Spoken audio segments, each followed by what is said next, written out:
दुर्गेश्वर रायगड पाहिला नाही असा दुर्गप्रेमी विरळाच.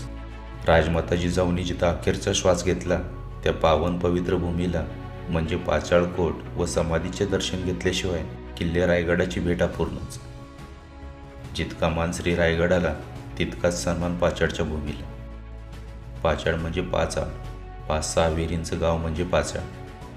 वयोमानानुसार राजमाता जिजाऊंना गडावरची थंड हवा मानवत नसल्याने महाराजांनी गडाच्या पायथ्याशी मोठा वाडा बांधला. या वाड्यात जिजाऊंची 4-5 वर्ष वास्तव्य होते. भक्कम तटबंदी असलेला हा वाडा म्हणजे एक प्रकारचा भुईकोट होता. 3दा हा कोट उद्ध्वस्त केला तरीही त्याचं देखणं पण कायम आहे. कोटाचा पूर्वाभिमुख दरवाजा 2 बुरुजांमध्ये बांधलेला असून तटाची उंची 10 ते 12 फूट आहे. दरवाजातून आत आल्यानंतर दिसणारे 2 चौथरी म्हणजे सबनीस व किल्लेदारांचे घर.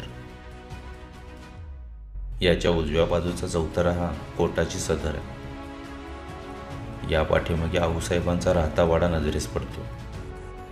वाड्याच्या उत्तरेस घडीव दगडात बांधलेली ऐताकृती आकाराची मोठी विहीर असून याच्या जवळच बंदिस्त अशी लोडबाग किंवा तक्क्याची विहीर नावाने परिचित दुसरी एक विहीर पाहायला मिळते. कोटात अंगरक्षक, नोकरचाकरांची घरे, शस्त्रागार, कोठार इत्यादींचे अवशेष नजरेस पडतात. वाड्यातून रायगड किल्ला व टकमक टोक नजरेस येते. चौकोनी आकाराचे या कोटात 16 बुरुज असून पांजीवर जाण्यासाठी तटबंदीत पायऱ्या आहेत.